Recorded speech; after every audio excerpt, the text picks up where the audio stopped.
अस्सलाम वालेकुम आदिल इज़हार साहब कैसे हैं सर? आप खैरियत से हैं?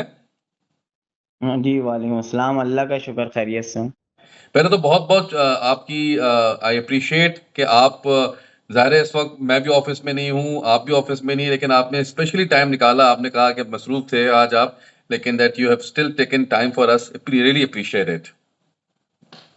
कोई मसला नहीं, कोई मसला नहीं। जज़ाकल्लाह।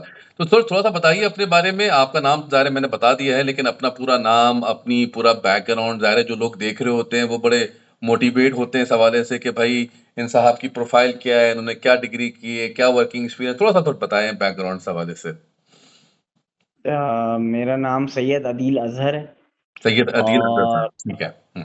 अ, एकेडमिक्स मेरी जो क्वालिफ़िकेशन है उसमें मैंने पहले तो कराची यूनिवर्सिटी से एमएससी करा था फ़िज़िक्स में। वाह! बीएससी ऑनर्स करा था 3 साल का और 1 साल का एमएससी था। ठीक है। उसके बाद 2005 में मैंने ये करा था। उसके जी। बाद मैंने अपना जॉब का जर्नी शुरू कर दिया था 2006 से। तो 2006 से लेके ऑलमोस्ट 2000 19 साल हो गए। हाँ। हाँ, 2006 से लेके 2021 तक मैंने बैंक अल्फ़ला में जॉब करी, अकाउंट ओपनिंग डिपार्टमेंट में, क्लियरिंग डिपार्टमेंट में, स्टाफ फाइनेंस में, तो मेरा ओके, ये ओके। राइट। हुँ। तो मेरा ये जर्नी चलता रहा। उसी जर्नी में मैंने 2017 से लेके 2019 में ड्यूरिंग जॉब सीबीएम से एमबीए करा, 3 ओके। साल का जो था मेरा अच्छा, एक्सपीरियंस। क्या आपने अपग्रेड करी अपनी प्रोफ़ाइल यानी कि?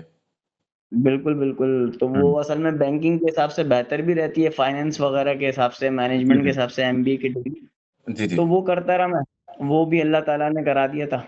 जी। उसके बाद जो है 2021 में मैंने यूबीएल बैंक जॉइन कर लिया था, कंप्लायंस डिपार्टमेंट। जी।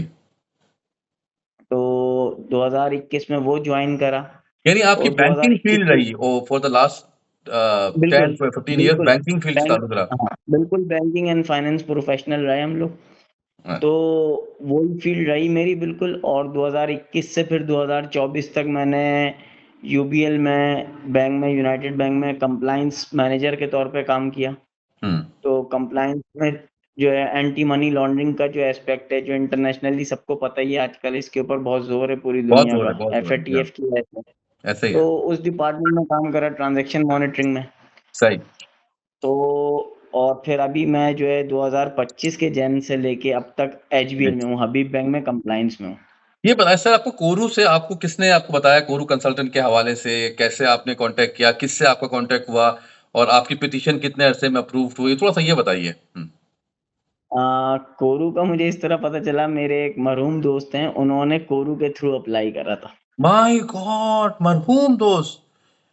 यकीनन बहुत यंग होंगे वो, उनको पता है ज़िंदगी बिल्कुल, कैसी वो होती है। उनका नाम उमैर उमैर है।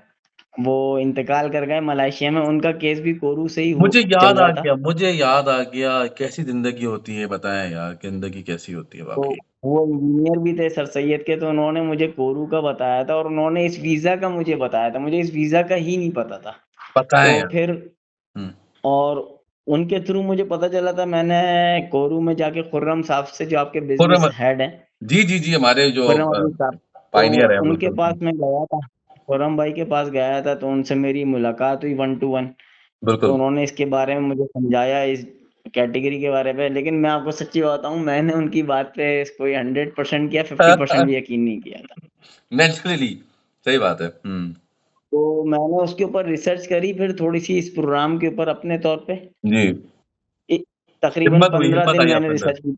जी। हाँ, ज़्यादा टाइम नहीं लगाया, 15 दिन लगाए थे, लेकिन 15 दिन अच्छी तरह रिसर्च करी खूब थी। रिसर्च किया आपने। हाँ, तो हुँ। असल में मैंने कोरू पे नहीं करी थी। मैं कोरू पे नहीं कर रहा था रिसर्च, कोरू का तो मुझे पता था ईबी2 ना पाकिस्तान में आई थिंक हमने ईबी2 लॉन्च किया है। इंट्रोडक्शन कराने वाले यही थे, जी, ऐसे ही है। बिल्कुल ईबी2 को लॉन्च करने वाले ही हम हैं अनडाउटेडली सर, अल्लाह का बड़ा करम है। हुँ।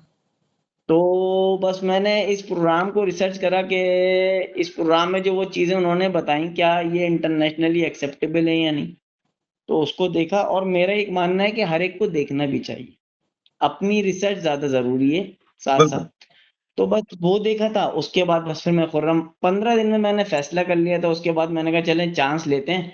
अगर ये पैसे चले जाएंगे तो इससे जिंदगी खराब नहीं हो जाएगी, लेकिन ये चल गया चांस तो 360 चेंज हो जाएगी। 360 चेंज हो जाएगी, ये आपने जबरदस्त बात की। और बताऊं सर आपको, मैं अपने ज़ाहिर सारे जो सक्सेसफुल क्लाइंट्स हैं, उनको मैं उनसे मैं चाह रहा था बातचीत करूं, जो ज़ाहिर सबसे बात नहीं कर पा रहा, तो इतने अल्लाह का शुक्र है सर, आदिल भाई इतने सक्सेसफुल क्लाइंट हैं, इतने सक्सेसफुल क्लाइंट हैं कि मैं एक दिन में उनसे बात भी नहीं कर सकता, और ये कोई एक दो हफ्ते का काम है मेरे लिए कि मैं अपने सक्सेसफुल क्लाइंट से बात कर सकूं। अल्लाह का इतना करम है कोरू कंसल्टेंट में, मैं बोलूंगा कि अल्लाह ताला ने ऐसी बरकत डाली है, मैं क्या बताऊं आपको इस बारे में। अच्छा, वैसे मैं पिटीशन के हिसाब से उन खुश नसीबों में से हूँ जिनकी 3 महीने में पिटीशन अप्रूव हुई थी। मेरी ओहो! माई 2023 क्या में अप्रूव भी बात हो है गई थी। भाई! यानी कि पिटीशन अप्रूव हुई 3 महीने में, और आप इस प्रोग्राम पे यकीन नहीं कर रहे थे, और माशाल्लाह 3 महीने में पिटीशन अप्रूव हुई। क्या बात है हाँ, जनाब आला! ऐसे ही है। पिटीशन मेरी 3 महीने में अप्रूव हो गई थी, और डॉक्यूमेंट भी फर्स्ट टाइम में ही पूरे ही विदाउट डिस्क्रिपेंसी एक्सेप्ट हो गए थे यूएससीआईएस में, मतलब वो सही, इशू भी नहीं आया था। सही, सही। और बाकी जो ट्रैकिंग नंबर वगैरह है वही 15-20 दिन, 1 महीने में सब, मतलब 3 महीने में टोटल ना मेरा पिटीशन अप्रूवल तक का प्रोसेस हो गया था। यानी अल्हम्दुलिल्लाह सारी काम हो चुके हैं, अब सिर्फ फ़ॉर्मेलिटीज़ रह चुकी हैं, और आपकी ज़िंदगी अल्लाह के हुक्म से 360 चेंज होने वाली है सर। अब ये तो अल्लाह ताला, बस अब इंशाल्लाह आखिरी स्टेप है वीजा का, अल्लाह ताला वो अगर भी वो भी ग्रांट हो जाएगा कराता सर, है वो भी। इतने बड़े-बड़े काम हो गए, तो तो। फिर इंशाअल्लाह अल्लाह के हुक्म से फ़ॉर्मेलिटीज़ हैं, ये भी हो जाएगी। तो सर आप जो आपको देख रहे हैं इस वक़्त, उनको आप कोई बताएँगे कोरू कंसल्टेंट के बारे में, any recommendation that you would like to do कि भाई कोरू कंसल्टेंट से राब्ता करें, जो भी आपके जो चाहें आप? हुँ। भाई बात ये है, मैं तो आपको बताऊं, मैं कोरू को जो है खुर्रम भाई के पास कुछ लोगों को ऑलरेडी पहले भी बता चुका हूँ, रेफर कर चुका हूँ। जनाब, और जनाब, बात ये है कि मेरा सीधा सीधा मानना ये है कि मैंने कहा ना, मैंने खुद भी रिसर्च कर ली थी। जनाब। जी। ठीक है, और बाकी जब मैं सक्सेसफुल हूँ कोरू से तो मैं क्यों नहीं रिकमेंड करूंगा, मेरे पास तो चॉइस ही नहीं है ये। क्या बात है सर, क्या बात है! जज़ाकल्लाह, जज़ाकल्लाह।